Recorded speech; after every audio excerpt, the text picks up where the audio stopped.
Las consultas de medicina integrativa están llenas de pacientes crónicos. ¿Por qué? Porque, bueno, son un poco la antesala de Lourdes, ¿no? Cuando realmente la medicina convencional pues no encuentra solución para estos pacientes crónicos, cuando tienen una enfermedad potencialmente mortal, como es el caso de pacientes oncológicos, enfermedades autoinmunes o degenerativas, cuando nadie encuentra la causa de todos esos síntomas que les aquejan, aunque esos síntomas sean a veces no sean agresivos, ¿no? Pero bueno, los pacientes van haciendo lo que yo llamo siempre el medical mystery tour, van por todos los médicos, por todos los especialistas y bueno, pues acaban en nuestras consultas de medicina integrativa para que alguien pues haga una mirada distinta, ¿no? a todo el universo que supone ese paciente, ¿no? Entonces, bueno, yo soy médico de familia, soy médico integrativo, trabajo también mucho desde la perspectiva de la PNI clínica, de la medicina psicosomática, que para mí es la manera más sagrada, ¿no?, de entender un paciente, porque, bueno, siempre empiezo las charlas con el título de esta película, que ganó el Oscar hace, bueno, 3 o 4 años, ¿no?, y que me encanta porque es muy PNI, muy medicina integrativa, ¿no? Todo en todas partes y al mismo tiempo. Todo sucede en todas partes a la vez y al mismo tiempo en nuestro organismo. Somos parte de un todo, además, nosotros como seres humanos somos una especie dentro de este enorme planeta. Tenemos también el todo dentro de nosotros porque tenemos múltiples bichos en forma de nuestra microbiota y lo cierto es que no hay ni un solo proceso corporal que no impacte en sistemas aparentemente lejanos. Todo pasa a la vez. No hay para mí otra manera de hacer medicina que la forma psicosomática. Es decir, todo lo que ocurre en mi psique va a afectar necesariamente mi cuerpo y todo lo que pasa en mi cuerpo va a tener una repercusión en mi psique, ¿no? Y además, todo a la vez, en el mismo instante, ¿no? La PNI, como ya os he explicado, Xavi, es el cuerpo el cuerpo teórico, biológico, fisiológico que explica cómo se interrelacionan estos 3 sistemas, el sistema inmune, el sistema metabólico y digestivo y el sistema nervioso central y la P. Y quiero que os fijéis que en este acrónimo psiconeuroinmunología, psiconeuroinmunoendocrinología, la P es la primera letra y eso no es por casualidad, ¿no? Es decir, tenemos una mente muy, muy poderosa, nuestra mente, nuestra neurobiología científica y ese modelo interno que construye nuestro cerebro es poderosísimo a la hora de enfermar y también a la hora de sanar, ¿no? Dentro de esta visión de la PNI clínica, de la medicina integrativa, nosotros entendemos, yo cuando viene un paciente a mi consulta, siempre le explico esta metáfora del iceberg, ¿no? Lo que el paciente trae a mi consulta, el síntoma que tiene hoy aquí, aunque sea un síntoma pequeñito, un dolor, un esguince, alguna cosa pequeña, o la enfermedad que desde la medicina occidental hemos etiquetado con un nombre, se llama cáncer, se llama hipotiroidismo de Hashimoto, se llama esclerosis múltiple o fibromialgia. A veces cuando no tenemos un nombre concreto, no entendemos qué le pasa al paciente, también lo etiquetamos porque los seres humanos nos encanta etiquetar y entender, ¿no? Y tratar de encasillar a ese paciente en una casilla, ¿no? Bueno, pues eso que el paciente me trae a la consulta es solo la foto. Es decir, yo lo que tengo que tratar de averiguar como médico integrativo es saber qué es lo que está pasando debajo de esta puntita del iceberg. Y eso es lo que yo llamo la película. La película es como nuestra torreta de palillos. Aquí tenéis una torre de palillos. Ese es el cuerpo humano, ¿no? Nuestro sistema, que es muy sabio y que tiene en sí mismo todas las herramientas de reparación, se somete a una presión enorme, ¿no? Si yo presionara esta torreta de palillos, acabaría rompiéndose probablemente por el palillo más frágil. Y quizá esa fragilidad sí que es genética, ¿no? Depende de nuestros polimorfismos, depende de la genética que yo he heredado, ¿no? Pero realmente es absurdo tratar únicamente de reparar ese palillo que se ha roto, ¿no? Yo lo que tengo que hacer es quitar y aliviar la presión a este sistema, ¿no? Fijaros lo que dice la definición que da la Sociedad de Oncología Integrativa Internacional, ¿no? Y el Instituto Nacional de Medicinas Complementarias americano, de lo que es la oncología integrativa, que también se puede aplicar a toda la medicina integrativa, ¿no? Por un lado dice que la oncología integrativa y la medicina integrativa es la unión de todas aquellas estrategias útiles y valiosas dentro de la medicina convencional occidental, junto con aquellas estrategias complementarias de otras medicinas que son alternativas para nosotros, pero que son oficiales quizá en su sistema, como la medicina tradicional china, como la ayurveda, como la homeopatía, la medicina naturista. Todas esas estrategias, unirlas para el objetivo del bienestar psicofísico del paciente, ¿no? Pero, además, la oncología integrativa y la medicina integrativa consiste en integrar, en entender todos aquellos factores que pueden influir en el bienestar y la salud del paciente, en mirar a esa persona con una mirada integral, integrativa, en entender todas las áreas que componen al ser humano que yo tengo delante. Es decir, como digo en esta diapositiva, toda la base del iceberg, quién es ese ser humano que viene a mi consulta, cómo es su psiquismo, cómo son sus emociones, sus cogniciones, qué entorno psicosocial tiene, cómo ha sido su vida, tiene o no creencias espirituales, ¿no? Hay que individualizar cada uno de los tratamientos porque cada persona es única y aunque la etiqueta que la medicina occidental ponga a todos ellos o el síntoma sea el mismo, el origen y el desencadenante puede ser completamente diferente. Y así como los síntomas, cada síntoma, incluso el más pequeño, incluso una tendinitis con un dolor en una mano, tiene un montón de componentes, tiene un componente físico, pero tiene también un componente cognitivo, una creencia de ese síntoma que está basada en mi experiencia, un componente emocional, ese síntoma a mí me genera unas emociones, un componente sexual, quizá interfiere en mi vida sexual, social, transgeneracional, laboral. Obviamente no es lo mismo que yo me haga un esguince, que yo trabajo hablando con pacientes, que se lo haga un paciente mío que, por ejemplo, es fisio. O un pianista, y resulta que tiene un concierto dentro de...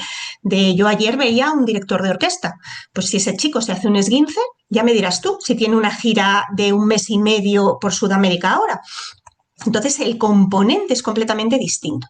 Y las personas también tenemos todos estos componentes. Nosotros tenemos una esfera física y además tenemos una esfera emocional, espiritual, cognitiva, social, laboral, sexual y transgeneracional y energética. Somos energía en todos los sentidos, desde la molécula más pequeña de energía bioquímica, el ATP, que se sintetiza en la mitocondria, hasta la energía espiritual, cuántica, vibratoria, que nos rodea a todos. ¿Quién es el paciente que yo tengo delante? Pues el paciente tiene una genética. Esa genética, por supuesto, está heredada de sus padres, pero también está influida por la historia de sus padres, por su legado familiar, por su legado transgeneracional. Como decía Boris Cyrulnik, ¿no?, el famoso psiquiatra, nuestra historia comienza el día que nuestros padres se conocieron, ¿no?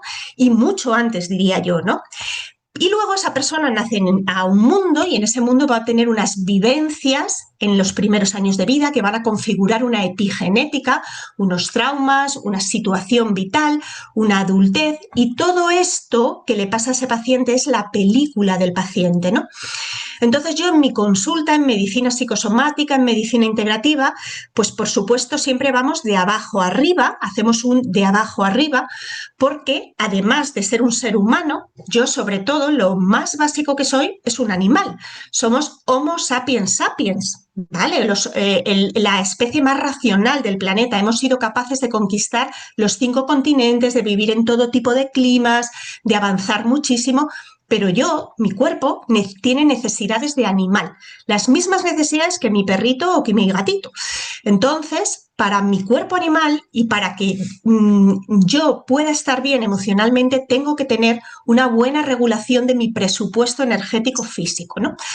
Entonces, para eso es importantísimo la nutrición, suplementos si son necesarios, vivir coherentemente con nuestros biorritmos, el ejercicio, el contacto con la naturaleza, el contacto con lo social. Y también hacemos un trabajo de arriba abajo, por supuesto, todo lo cognitivo, emocional, nuestras emociones de supervivencia, la espiritualidad y nuestro legado transgeneracional, ¿no? Así, cuando viene un paciente a mi consulta, yo hago esta línea de tiempo, ¿no? Y entonces le voy preguntando todos los eventos físicos, síntomas que ha ido teniendo, y además le pregunto qué pasó antes de que ocurrieran esos síntomas. Es decir, si el paciente tiene su primer brote de esclerosis múltiple a los 17 años, yo le pregunto, ¿y qué viviste tú el año anterior? Los 6 meses antes, el año antes, ¿cómo estabas tú? ¿Cómo estabas físicamente? ¿Qué enfermedades tenías? ¿Te pasó algún catarro? ¿Tuviste algún evento traumático? ¿Cómo vivías tú esa temporada? ¿Ocurrió algo en tu entorno, en tu trabajo, en tu familia, ¿no? Y así de cada uno de los eventos que tiene, ¿no? So, voy tratando de encontrar en cada uno de esos eventos físicos qué emociones ha tenido alrededor, ¿no? Y es que la cronicidad, la enfermedad crónica tiene un impacto emocional terrible, ¿no? Es lo que yo más veo en consulta, pacientes crónicos, pacientes oncológicos, porque hago mucha oncología integrativa, ¿no? Y tiene verdaderamente las emociones de los pacientes crónicos y de la cronicidad, de toda la patología crónica, se parecen muchísimo, en mi opinión, a las fases del duelo, ¿no? Las fases del duelo, el shock, la negación, la ira, la depresión, la aceptación y, por último, la resignificación, si el paciente puede hacerlo. Todas estas fases se dan en el paciente crónico porque la enfermedad crónica es una pérdida enorme, ¿no? Es una pérdida, o sea, el paciente con una enfermedad crónica, el paciente con síntomas crónicos o con una enfermedad potencialmente letal, como es un tumor, ¿no? Lo primero que se tiene que enfrentar es a la pérdida, al duelo de la sensación de invulnerabilidad, ¿no? Esa sensación con la que todos vivimos, todos un poco, los que trabajamos con pacientes, terapeutas, médicos o los que tenemos en la familia algún evento dramático de enfermedad, no tanto, ¿no? Pero la gran mayoría de la gente vivimos con una especie de negación pues a la muerte y a las pérdidas, ¿no? La pérdida de la salud. ¿Por qué? Porque es necesario, ¿no? Necesitamos vivir con esa especie de negación adaptativa de todo lo que nos puede suceder y no nos sucede, ¿no? Pero el paciente crónico y su familia ya no puede negar eso, ¿no? Le ha pasado eso que le pasaba a otros, me ha pasado a mí. Y entonces se encuentran mirando literalmente al sol frente a frente, ¿no? Y se encuentran deslumbrados. Y es verdaderamente ese duelo, ¿no? De la sensación de invulnerabilidad, de esto no me va a pasar a mí, no le va a pasar a mi familia, ¿no? Y junto con eso se viven frecuentemente culpa, rabia, rumiaciones mentales, desesperanza, aislamiento, ¿no? Y bueno, pues muchas veces reconectamos en estos pacientes, bueno, pues con la visión de la espiritualidad, con el propósito y la motivación. Para mí es importantísimo en mis pacientes.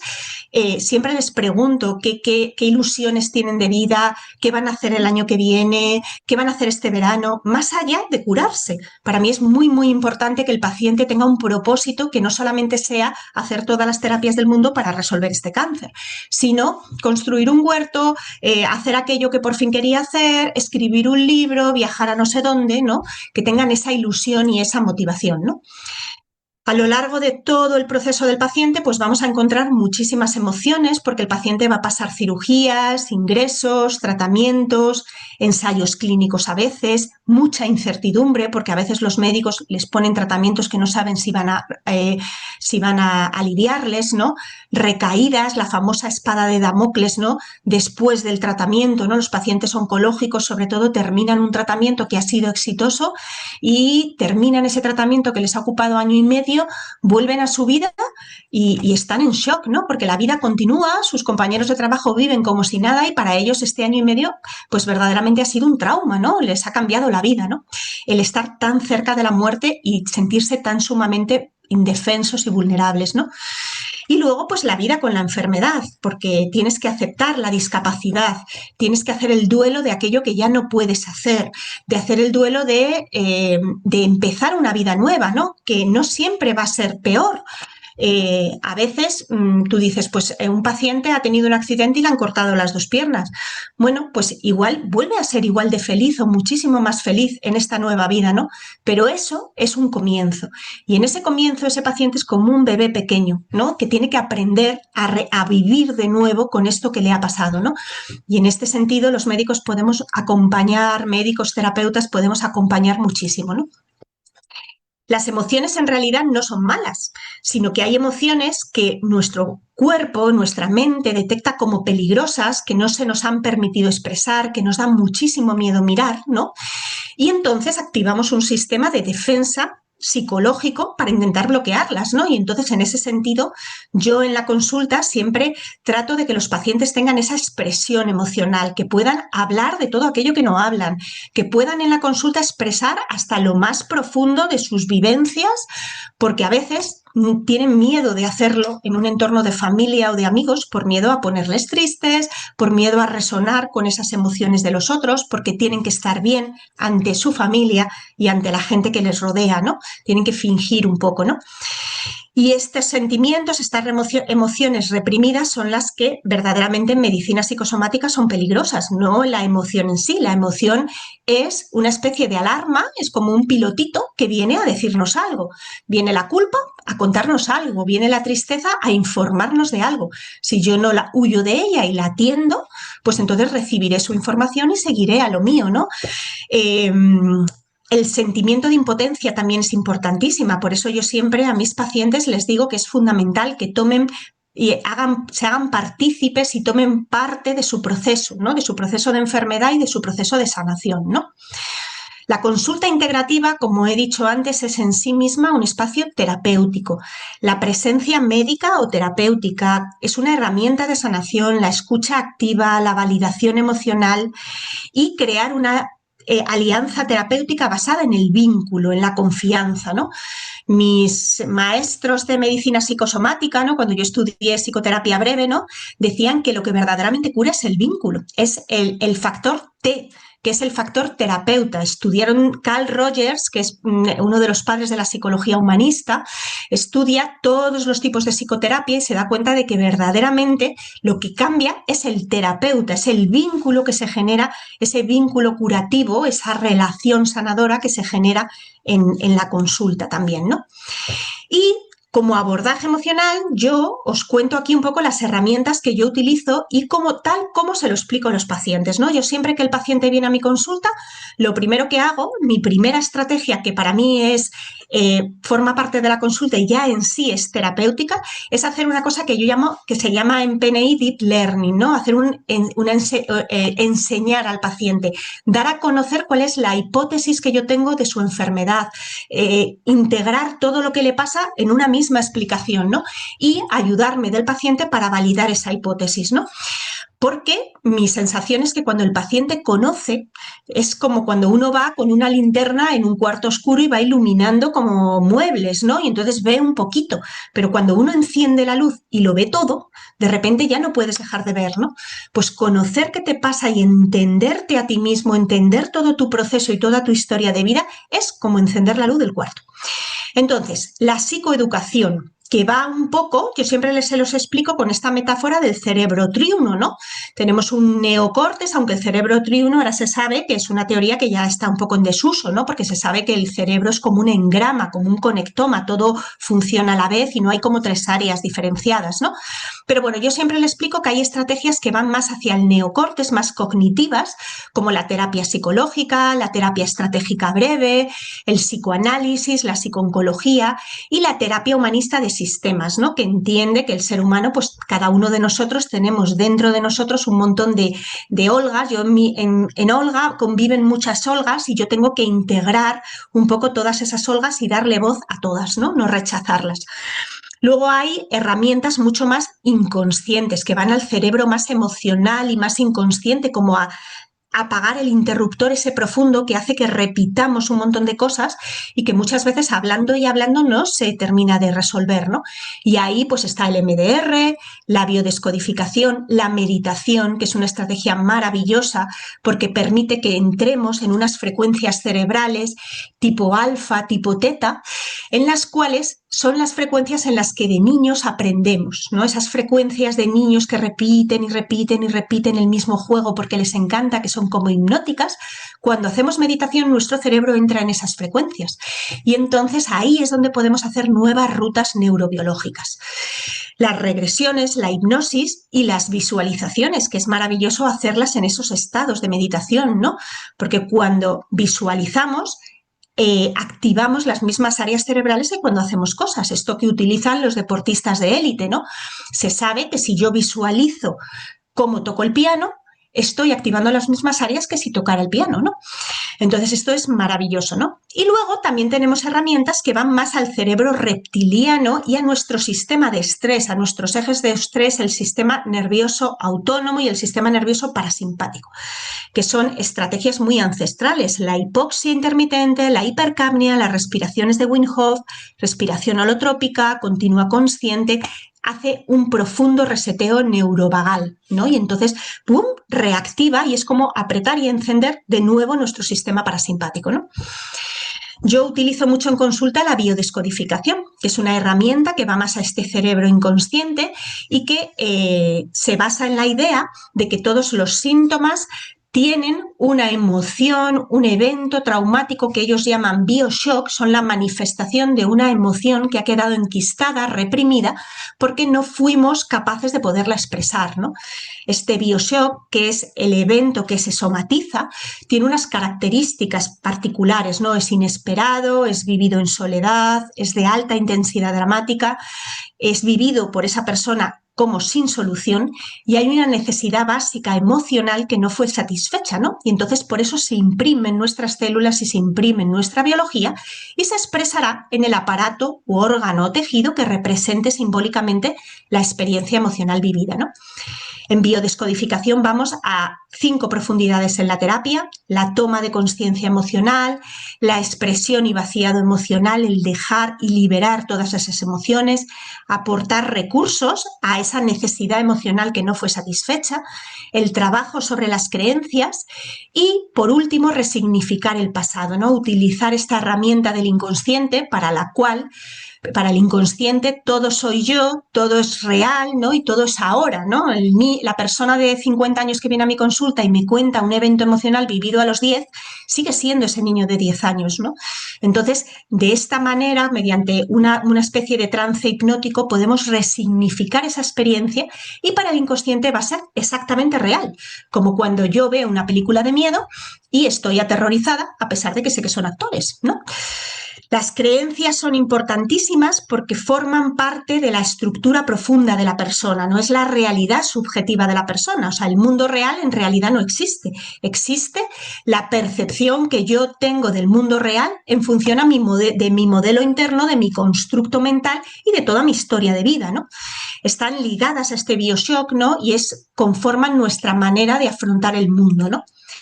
Y como dice Bruce Lipton en su libro La biología de la creencia, somos células, somos electricidad, somos energía en cada una de estas moléculas de nuestras células, energía vibratoria, ¿no? Y tenemos la capacidad de, cambiando nuestras creencias, cambiar nuestra genética, influir en nuestra epigenética y expresar o inhibir determinados genes, ¿no? Entonces, para concluir, ya termino. ¿Qué cosas quiero que tengáis claras y que os llevéis de hoy, ¿no? De mi charla?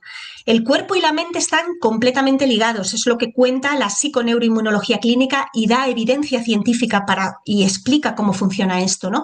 Por lo tanto, el tratamiento siempre tiene que ser biopsicosocial, energético y espiritual, todas las áreas que componen a este ser humano. La enfermedad y los síntomas están ahí para ser atendidos, nos quieren algo que decir, quieren que nos paremos, quieren que les escuchemos, están hechos para ser atendidos, ¿no? Siempre en las enfermedades crónicas aceptar el diagnóstico por parte del paciente está fenomenal, es fundamental el diagnóstico en la medicina, pero no el pronóstico, porque la esperanza de mejoría, de ir a lo mejor que yo pueda, de curación, hace de efecto Pigmalión, ¿no? Todos contamos con un enorme potencial innato para sanar, somos resilientes, nuestro cuerpo lo sabe todo, ¿no? Porque somos hijos de todos aquellos que superaron, de todos nuestros ancestros que superaron un montón de desafíos, ¿no? Lo llevamos de serie. El autocuidado y la participación del paciente en su proceso no solamente es que sea bueno, es que es vital y necesario. Es decir, el paciente lleva el volante de su coche, que es su cuerpo en esta vida. Y todos los terapeutas, los médicos y las personas que le rodeamos vamos a su lado indicando por dónde creemos que puede tomar la salida de la carretera para llegar mejor de A a B. Pero el que toma el control es el paciente. El que elige ir por esta salida o por otra es el paciente. Entonces es importantísimo hablar con el paciente, que comprenda su proceso y que sea él el que tome las decisiones, ¿no? Y somos arquitectos de nuestra vida y de nuestro cerebro. Tenemos una enorme plasticidad, podemos cambiar nuestro modelo neurobiológico, incluso aunque nuestra infancia sea difícil o hayamos vivido muchas experiencias traumáticas. Nunca es tarde para tener una infancia feliz, ¿vale? Y todo pasa por la conexión con nosotros mismos, por saber que vuestro cuerpo lleva la cuenta, pero también tiene la solución y que vuestro cuerpo es de tu equipo. Yo siempre le digo a mis pacientes, tu cuerpo es de tu equipo, todo pasa por hacerme amiga otra vez de mi cuerpo.